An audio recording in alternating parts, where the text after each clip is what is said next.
আমার আপনার মা বাবা আমাকে আপনাকে মানুষ করতে গিয়ে হয়তো গুনাহ করতেই পারে, তারা আমাকে আপনাকে মানুষ করতে গিয়ে ধোঁকাবাজি করতে পারে, মিথ্যা কথা বলতে পারে, তারা হয়তো জাহান্নামী বাসিন্দাও হতে পারে। আমরা যেহেতু সন্তান, আমাদের উপর তাদের দায়িত্ব তাদের জন্য আল্লাহর কাছে দোয়া করা। আমরা কি তাদের জন্য দোয়া করতে পারবো না ইনশাআল্লাহ? 2 নম্বর, তাদের জন্য হে বাড়ি তাআলা, আমার মা বাবা গুনাহ করেছে, আপনি তাদের গুনাহ মাফ করে দিন, এইরকম বলে আল্লাহর কাছে দোয়া করবেন। 3 নম্বর, তাদের জন্য কোনো ওসিয়ত থাকে। অনেকে অনেক রকম মানত করে না, আমি যদি আমার সন্তান যদি এরকম করতে পারে, আমি অমুক জায়গায় 2 কানি সম্পত্তি, এরকম আগে যুগের কথা আর কি, মসজিদে 2টা কোরআন শরীফ দেব, অথবা 10 জন মিসকিনকে ভাত খাওয়াবো। অনেক রকমের চাহিদা সেই সময় মায়ের থাকে।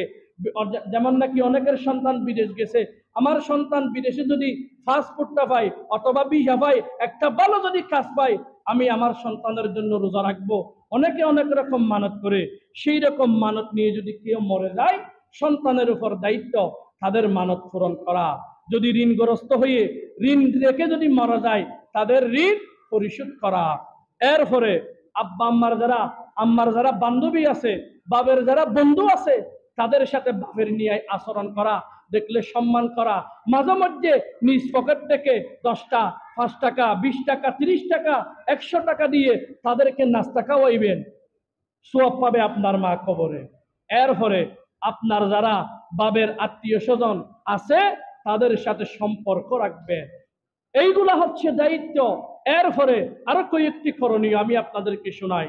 যেমন নাকি আপনার মা বাবা যখন ছিল, তারা অভাবের কারণে, আপনি অভাবী ছিলেন, তাদেরকে হজের ব্যবস্থা করতে পারেন নাই, উমরা করাতে পারেন নাই, আল্লাহ আপনাকে টাকার মালিক বানিয়ে দিয়েছে, লক্ষ লক্ষ টাকা।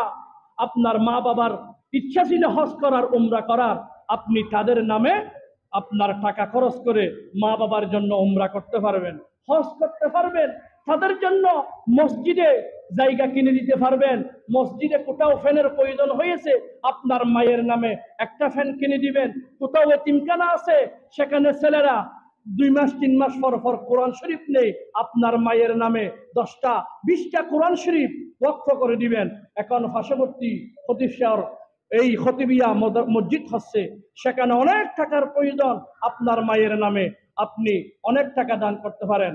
গতকালকে দেখছি মুস্তাক ভাই 90,000 টাকা, আল্লাহু আকবার, এই খতিবিয়া মসজিদে দিয়েছি। আল্লাহ তার সম্পদ বাড়িয়ে দিন, বলি আমিন। আপনিও নিজের অবস্থান থেকে 1 বস্তা সিমেন্ট নিজের মা বাবা যারা মরে গেছে তাদের নামে দিবেন। এতিমখানার ছেলেরা কাপড় কিনতে পারে না, একটা জুব্বা পরতে পরতে অনেক উপরে উঠে গেছে বইটা, একটা জুব্বা কেনার টাকা নাই, ওই সন্তানকে মাথায় হাত বুলিয়েবেন, পকেট থেকে 10 টাকা 20 টাকা দিবেন, মায়ের নামে সদকা দিবেন, একটা জুব্বা কিনে দিবেন, একটা টুপি কিনে দিবেন। এইগুলা যদি আপনি করেন, আপনার মা বাবা কবরে গেলেও এইগুলার সওয়াব আপনার মা বাবা কবরে পাবে। মসজিদ মাদ্রাসার যারা খেদমত করে, আপনারা মনে করেন ইমাম মুয়াজ্জিন যারা মসজিদ মাদ্রাসায় চাকরি করে, তারা অনেক টাকা বেতন। আমাদের বেতনের কথা যদি আমরা মানুষকে বলি, মানুষ হাসে। একজন দিন মজুর অন্তত পক্ষে 1,000-এর নিচে কোনো কাজ নাই, তার মাসিক ইনকাম 20 থেকে 30,000। একজন ইমাম সর্বোচ্চ 5 থেকে 7-8 হাজার টাকা বেতন। তাদের কষ্ট, তাদেরকে মাঝে মধ্যে নিজের পকেট থেকে, এইগুলো আমি কাউকে উদ্দেশ্য করে বলছি না, এইগুলা হচ্ছে নিজের মা বাবাদের খবরে সোয়াব পাওয়ার কিছু মাধ্যম আপনাদেরকে শোনাচ্ছি। কোথাও সবাই ফানের জন্য কষ্ট পাচ্ছে, টিউবওয়েল নাই, সেখানে একটা টিউবওয়েল বসিয়ে দিবেন। কোথাও মসজিদ হয়েছে, সেখানে ডিপ নাই, মানুষে উজু করার জন্য সেখানে উজুরখানার ব্যবস্থা করে দিবেন।